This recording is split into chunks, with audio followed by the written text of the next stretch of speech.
Danas bih ispričao priču zašto sam izabrao Santa Fe i kakav mi je auto nakon godinu dana i 15.000 km vožnje. Šta mogu reći o ovom autu? U principu ispunio je sva moja očekivanja. Htio sam auto koji mi se sviđa mi se. Htio sam auto koji je udoban.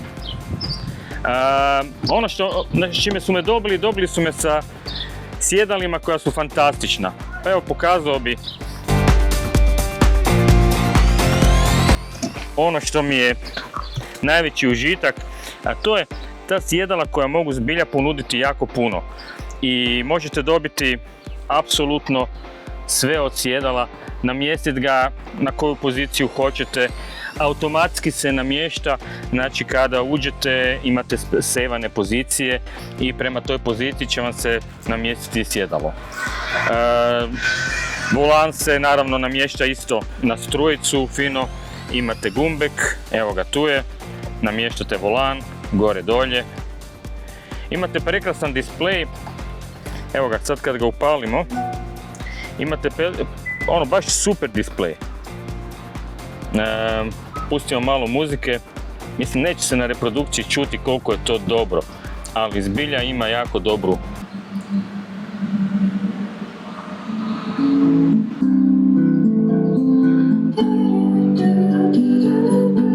Znači, sound je perfektan. Sad svi će reći, aha, gle, sad samo hvali auto. Ma, ima nekih stvari koje bi možda mogle biti bolje. Tipa, recimo za osobe koje su niže od 1,65 m, bilo bi dobro da se sjedalo može još malo podići. Bilo bi im lakše, bilo bi im vidljivije.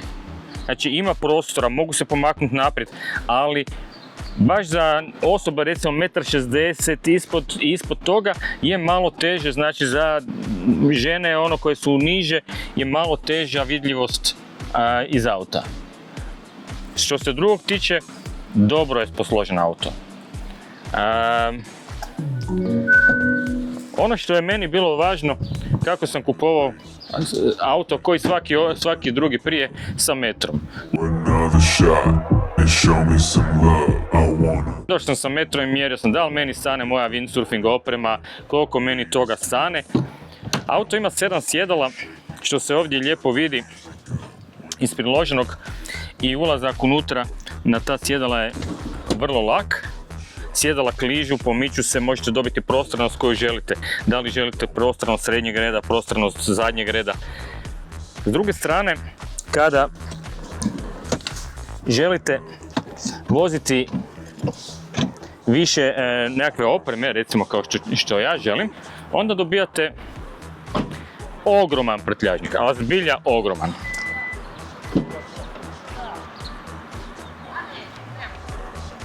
Evo ga, prvo ćemo spustiti ova sjedala, zadnja. I sada recimo ja želim voziti svoju e-foil opremu komfortno, da ne razmišljam da li ću stavljati na bok ili ću stavljati. I sad ću spustiti, aha, imam lijevo, desno, idem lijevo spustiti, evo ga, stisnem gumb, paf. I sada ubacim unutra e-foil. Naravno, radi nekakvog svog komoditeta koristim e-foil sa quick mount sistemom, C-Fly sa quick mount sistemom, zato što mi on omogućava lakoću pakiranja. I gledajte ovako, stane fino, prekrasno unutra.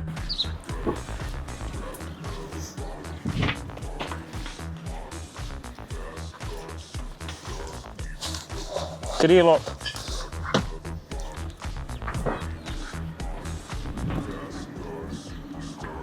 I mast. I tu sa strane, obično ja natrpam torbe i dapače natrpam i stvari po e-foilu, nije važno. I sve to lijepo odvezem na surfanje. I šta sam još htio u stvari